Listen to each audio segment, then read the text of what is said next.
before we begin, I want you to know that you really offended me. Gee, I like you a lot, too. What are you babbling about? I know you're going to slam FIFA Soccer 96, and I think it's really tacky. It's one thing to dislike a game because it's bad, but it's another thing to dislike a game because you're bad. Didn't I see you lose to the Ivory Coast even though you were playing as Brazil? I don't know how to break this to you, but I love this game even though it kicked my ass from here to Rio de Janeiro. I haven't said that about a game since the original XCOM. Oh. Never mind. While my partner pulls his foot out of his mouth, this would be a good time to give a little background on FIFA. EA originally released this as a console game back in 1993, where it immediately became the best computer soccer game ever made. This is the second PC version of the game, but since we failed to review the first one in IE, we're going to treat it as though it never existed and run down all the features of FIFA 96. I'm back. Do you know any quick ways to get that Desitin taste out of my mouth? What separates FIFA from all the other soccer pretenders is the amount of control you have over your players. As any real fan of the game can tell you, the key to successful soccer is ball control. Once you get the hang of it, FIFA allows you to move up and down the field at a dizzying pace. What's even better is the fact that you can play different styles: a short, crisp passing game, long passes down the field, or anything in between. That by itself would make this game worth buying, but FIFA has a lot more going for it than a great game engine. It sounds great and looks really, really cool. Wow, that was spoken like a true gaming expert. All the game menus are crisp and sharp, but that's par for the course for EA. What's really neat is that you can play the game in this high-res mode, and you can change to it on the fly during gameplay.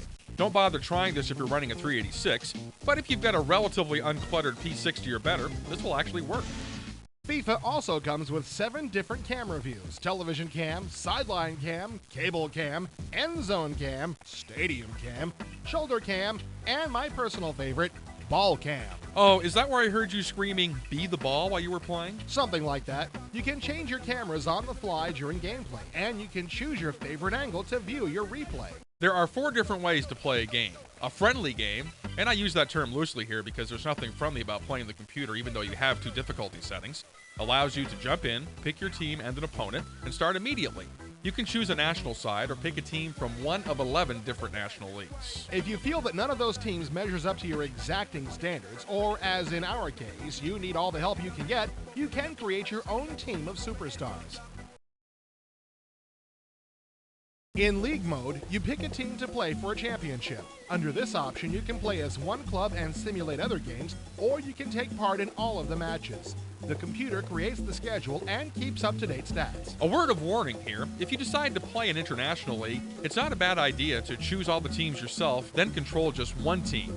If you let the computer pick for you, the odds are good, for some strange reason, that you'll be facing Italy, Argentina, or any other number of world soccer powers that you can name on a regular basis. Tournament mode is FIFA's version of the World Cup. The teams are divided into divisions for the first round of play. Then the top 2 teams from each division and 4 wildcard teams advance into the playoffs. The playoffs are a single elimination tournament. You can get here from a tournament, or you can start your own playoff from the main menu. When it comes to the Malaysian playoffs, I think your favorite has to be Singapore. There's also a practice mode, which lets you polish up your soccer skills. If success is important to you, it's a good idea to go here even if you have previous experience playing FIFA. You can also play over a modem. Unfortunately, you can't play over a network, which is a bad thing. I like the fact you just said something negative. It shows that we're not complete pawns of the EA marketing department. Is there anything else we don't like? Not really. I would strongly recommend playing this with a 4-button gamepad. You can use the keyboard, mouse, or a joystick, but your chances of avoiding complete humiliation are much better with a gamepad. Well, I can see by the old clock in the wall that it's time to wrap up this love fest. Even though FIFA beat us both senseless at first, never fear, you eventually do get good at it with practice. Besides, if you get discouraged, you can find a friend who hasn't played the game before and pound him to a bloody pulp. Whether you're a soccer fan or just someone who likes action-style sports games, this is a game you must have. You might even learn to enjoy real football and quit watching those steroid-addled giants push each other around on Sunday afternoons.